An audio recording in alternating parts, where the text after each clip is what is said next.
来看国民党打选调的立委宣布讲，按算要修法来放领核电厂因后退役的规定，互反核团体是非常的不满。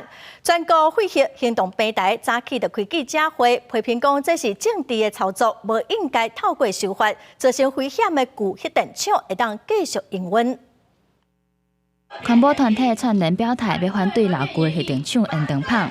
面对国民党新科立委进前表示要修法来取消核电厂延长运转，爱提早申请的时间限制。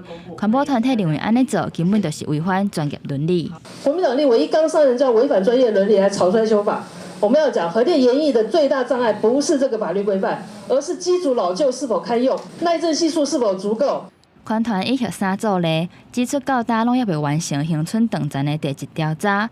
另外，当初要起核三的时，无进行环评，认为若是要延长棒，就要定做环评甲完整的地质调查，斟酌评估安全风险甲社会成本。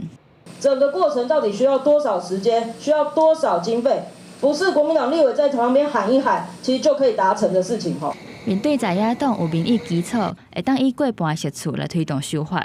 环团认为，即马时代背景拢已经无共啊。过去选伫断层顶头起核电厂的创案决定，即马已经无适合啊。40年之后，你要重新评估它能不能延役的时候，这些条件就必须重新拿出来谈了，这就变成它绝对不可能存在，也不可能延役的一个条件。核电厂要延长棒，至少爱伫运转执照到期的前5年提出申请。 为什么是5年？核安会表示，这是参考美国的做法，要互管制机关有时间会当审查，各有电力公司有充分的时间完成必要的检查甲改善。若老旧核电厂要延长棒，敢有需要环评？环境部表示，现阶段的政策也无规划，会阁收集相关的资料，再阁按照现行的环评认定标准进行研议。记者台北报道。